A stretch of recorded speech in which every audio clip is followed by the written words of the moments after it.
Good morning, everyone. Actually, you see, government of India has visualized that by 2047, when India will celebrate its 100th year of independence, at the time India will become a developed nation. Now, at present, India is a developing country. India's economy is now the fifth largest in the world, and India is progressing at a great speed, and Indian infrastructure is being built every day. 32-kilometer road is being constructed. It's not a joke. And Indian infrastructure, Indian airports, seaports, roads are being constructed rapidly. Indian economy is growing rapidly. Indian health is now robust. Indian economy is also very strong, and because India has become the fifth largest economy in the world, leaving behind our former colonial master, United Kingdom, France. They all are behind us, while United States of America holds the first position, and the second position is held by China. Third position is held by Germany. Fourth position is now held by Japan, and India holds the fifth position. And this achievement has been made by our Honorable Prime Minister in just last 10 years. Okay, so it is a great achievement. So the world is closely observing that how India can grow, how India can make progress, how India can fulfill its commitment to become a developed nation by 2047. Okay, and the policy initiatives, what the policy initiatives have been taken by government of India, and how all the stakeholders, all the state governments and union territories and people, organizations, institutions, how they all have come together to make India a superpower, or you can say a developed nation by 2047. Okay, when India will be a $30 trillion economy. Okay, so this is a dream, and this is a vision of our Honorable Prime Minister. But you see, this vision was it is a very recent phenomenon, particularly prior to 2024 general election. Our Honorable Prime Minister initiated this concept. Okay, so Viksit Bharat, he wanted that India would be a developed nation by 2047. But okay, so and I would like to say that many people are not aware about what is Viksit Bharat. I say very clearly to the people of India that yeah, the government of India has prepared a vision, but that Viksit Bharat, but many people, particularly the South Indian people, are not accepting this. There's a Hindi term as a developed India. It was supposed to be, but yeah, the developed India and Viksit Bharat are the same concepts. Okay. Only Hindi term of development of India or developed India is Viksit Bharat, right?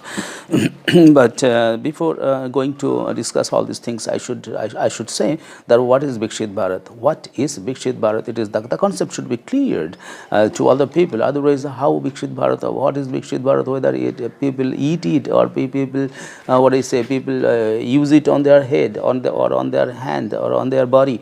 People are not aware it. Viksit Bharat, what is Viksit Bharat? Yeah, but that is why the concept of Viksit Bharat should be clear to the people of India, right? That is why I am just preparing this video with one agenda, that the concept of Viksit Bharat. Okay, the term Viksit Bharat is the Hindi translation of the English word developed India. So in this terminology, the focus is given to India's development. Now the concept of development should be examined first. Okay, generally the term development is very often used by economists, politicians, social scientists and policymakers. The term is simply used to describe an improvement in the quality of human life.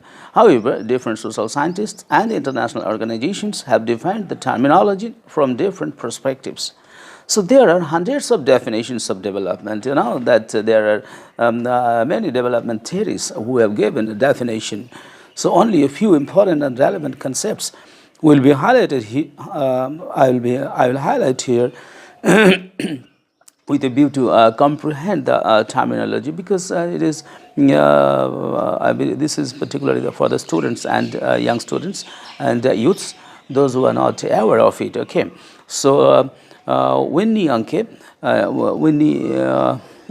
he in 2020 he wrote a book, and where he said that development, quote, development is an all-compassing word which is frequently invoked in every discipline, policy dialogue, as well as day-to-day happenings. Okay, unquote. The term development is actually a polysemic. That is, it has many meaning. Basically, human development indicates affirmative change in people's standard of living, increase in income through decent jobs, enjoyment of freedom of choice, the democratic rights, etc. The concept of development has nicely been elaborated in the first century of the United Nations Agenda for Development, where it is said that, quote, development is one of the main priorities of the United Nations. Development is a multidimensional undertaking to achieve a higher quality of life for all people. Economic development, social development, and environmental protection are interdependent and mutually reinforcing components of sustainable development, unquote. In the earliest stage of development, economics development was measured by the gross domestic product of a country, gross national product, and GDP per capita income. In this regard, Winnie Yanke, in one of his recent works, pointed out that, quote, until the 1970s, development was understood purely in economic terms, when it was assumed that increasing the production capacity of a nation would automatically improve the quality of life of the people through trickle-down effect, unquote. Further, Lord Robbins was quoted by Winnie Nake regarding the method of measuring development. Development was measured in relation to the income per head and as per the ready availability of goods and services, as distinct from the experiences of satisfaction felt by people. But the concept of development was entirely shifted by Professor Amartya Sen. You all know that he and his friend, that people, those two people have already changed the definition of sustainable development or human development. Okay, Professor Sen, according to Professor Sen, quote, human development as an approach is concerned with what I take to the basic development idea, namely advancing the richness of human life rather than the richness of economy in which human beings live, which is only a part of it. That is, I think, the basic focus of human development approach, unquote. So thus, we find that there is a shift in the idea of development from economic growth of a country to human-centric development. This view was first brought to light by Mehbub Haque, his friend, a friend of our Professor Amartya Sen, a close friend of Amartya Sen, in the first Human Development Report published in 1990.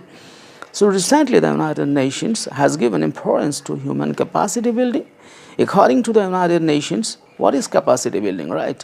So defining capacity building by United Nations, quote, capacity building is defined as a process of developing and strengthening the skills, instincts, abilities, processes, and resources that organizations and communities need to survive, adapt, and thrive in a fast-changing world. An essential ingredient in capacity building is the transformation that is generated and sustained over time from within. Transformation of this kind goes beyond performing tasks of changing mindsets and attitudes, unquote. So whatever may be said, it cannot be denied that the size of economy is main indicator of a country's richness. Further, the GDP per capita income also cannot be ignored. Norman Hicks and Paul Streeton, in a work in the 1970s, asserted that, quote, the use of national accounting was inspired with the attention of Western economists to broad aggregates of Keynesian economics, which was itself a major influence on economic thought at a time when attention was being increasingly paid to the less developed countries, unquote. The attention of world's economists is still focused on third world countries. However, national accounting serves to integrate through a weighing system based on market prices or factor costs such disparate items as agriculture and industrial production, investment, consumption, and government services. In fact, national income accounts a tool for analyzing that other social scientists sometimes view with considerable envy, unquote. So, however, these assumptions have almost turned out to be invalid at present. Hence, an alternative and better approach was evolved by the indicators of human, social, and economic development, which cover areas and aspects that cannot be reflected in most income-based measures. These so-called social indicators attempt to measure development of health, nutrition, housing, income distribution, as well as other aspects of cultural and social development.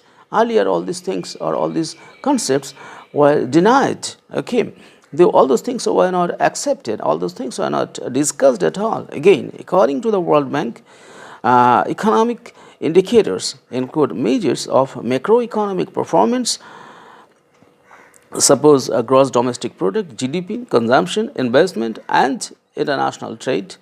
Next, stability, central government budgets, prices, the money supply, and balance of payments. It also includes broader measures of income and savings adjusted for pollution, then depreciation and depletion of resources. Okay. So, finally, the present concept of sustainable development is as follows.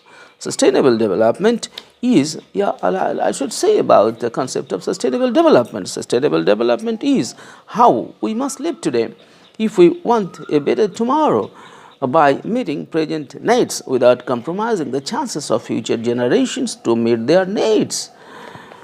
The concept of development has now been changed into sustainable development in September 2015 after the conclusion of the Millennium Development Goals 2001. All the members of the United Nations adopted 17 Sustainable Development Goals as a universal call to action to end poverty and hunger, ensure good health and well-being, quality education, gender equality, clean water and sanitation, affordable and clean energy, decent work and economic growth, industry, innovation and infrastructure, reducing inequalities, sustainable cities and communities, responsible consumption and production, climate change, life below water and life above water, peace, justice, and strong institutions, and after all, a partnership for attainment of sustainable development goals. So, the Agenda 2030 can be called the first step in attaining the goal of Viksit Bharat, as it has been mentioned in the report of NITI Aayog. So, now I will say about the concept of Viksit Bharat, right? So, Viksit Bharat 2047 is the current government's vision to turn India into a completely developed nation by 2047. Before the 18th Lok Sabha elections held between April and June 2024, the Prime Minister concluded a meeting with his Council of Ministers to discuss the new government's action plan in the next 100 days after the formation of the government. So, this type of hype has become a trend in Indian politics in recent times. So, before winning the elections, political parties and political leaders of any party, they burst crackers, say big words, give absurd promises to the electorate, and show firm confidence to weaken the mental strength of the opposition parties. So, the declaration of Viksit Bharat may be taken up as such a plan. However, the plan was good, and like many patriots, I also like this plan of the Prime Minister. However, the plan lacked proper guidelines or standard operating procedures. So I also started doing research in 2020 in a related subject and published a book in June 2024 with the title of How Can India Become a Superpower by 2047, a vision. So this volume is in the next year, I mean 2025, I wrote another book, this the Viksit Bharat, with the title, with the very title of Viksit Bharat, Challenges and Solutions. This is you can say that it is a concise form, or it is a summary of my earlier book, because the earlier book was very fat with 14 chapters, and there were 14 chapters with 799 799 pages. So it was a fat book, and many people and the cost of the book was also very high. That is why many people said that they cannot buy this book, they cannot afford to buy this book. That is why this is in abridged form and is concise form with modification and with some important inputs, with not some, many important inputs here.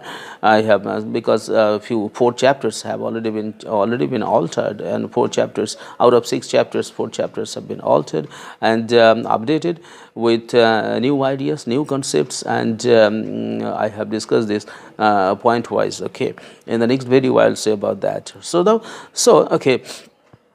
So this is I would say that however, in the Prime Minister declared that the core objective of Viksit Bharat vision is to foster inclusive economic participation among all citizens. Now understand, मतलब the core objective of Viksit Bharat vision का core main objective यह है कि to foster inclusive economic participation among all citizens. सारे लोगों का, जितना सारे लोग हैं इंडिया में, सबका पार्टिसिपेशन जरूरी है विकसित भारत का जो विजन है ये अचीव करने के लिए, राइट। सो ए की component of this initiative is the ambitious goal of elevating India to the rank of the world's third largest economy within the next 5 years, contingent upon the NDA assuming power once more. So goals set under the mission is to turn India into a $30 trillion developed economy in about 2 decades for a projected 1.6 billion people, because at present India is having 1.45 billion population, but in 2047, when India will become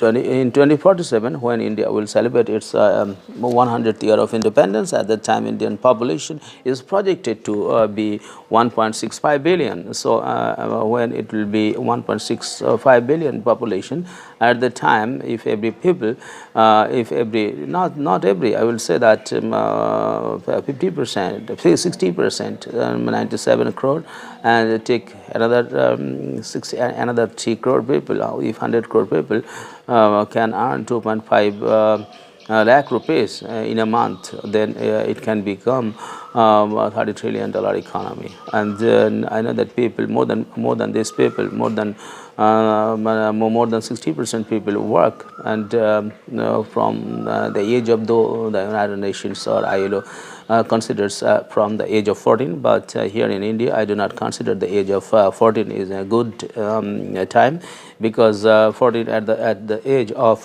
14 students read in class 9 and class 8 or 9, right? So people should, this is a study time, they will study hard, they will learn different skills, and they will increase their capacities and capabilities. After increasing their capacities and capabilities and skills, they will be able to earn more, maybe in factories, maybe in workplaces, maybe as technocrats, maybe as scientists, maybe as doctors, maybe as engineers. and there are many opportunities ahead of us now in the 21st century. There are so many opportunities in robotics, but particularly I give emphasis on STEM, that is science, technology, engineering and mathematics, because these are the subjects I suggest always for my students that if they study hard and if they study the subjects, STEM subjects, then definitely their future will be very bright. And I expect that all my students will do and will practice and will learn and will work hard. I always say that not 6 hours, not 8 hours, not 12 hours. I say 18 hours a day. Yeah, 18 hours a day. If you work hard 18 hours a day, and if you read like this for 10 years, you see the result, what happens. Okay, so graduation should be in graduation your result should be good. In masters your result should be good, and more than 80% marks, and then you have to learn skills, and you have to develop your capacities so that you can become a what do you say, you can be hired by people. And now I suggest for entrepreneurship, because our youths and the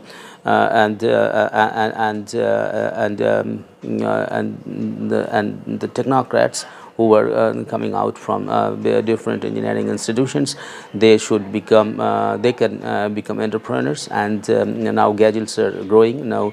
Indian companies are growing, Indian entrepreneurs are growing, and to beat China, always it suggests that at least all the district magistrates should be given the responsibility to set up at least 100 MSMEs in their districts for next 22 years. For 22 years. If these go on, all these things go on, for next 2 decades or more, then definitely India could achieve its goal. And I am very much hopeful that all people, all the Indians, patriotic Indians, all the people who live in India should participate for the development of India. There should be only one goal, only one agenda, that is development India. Motherland is first. Motherland is first. Motherland is first. So forget your personal interest. Forget your personal ego. Forget your personal gain. Whenever you will develop your skill, definitely the country will be benefited. And if the country gets benefited, then definitely you will not fall behind. You will enjoy the benefits directly, and then definitely your family and then your society will be benefited, and the country as a whole will be benefited. So with all your participation, with all your wholehearted participation, the idea of Viksit Bharat of our Honorable Prime Minister should be realized, should be implemented in the policies. Yeah, I have written in this book about so many policies, Viksit Bharat. In the next video, I am going to say you see this Viksit Bharat, this book, Viksit Bharat, right? Viksit Bharat.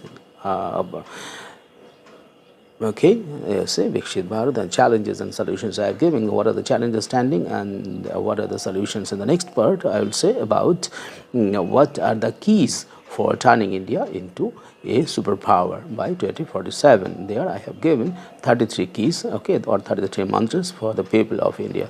And I hope that you will read this book, you will love this book, and you will buy this book, okay, for yourself, for your library, for your students, for your brothers, for your sisters, for your children, and for other people. All right. Thank you very much.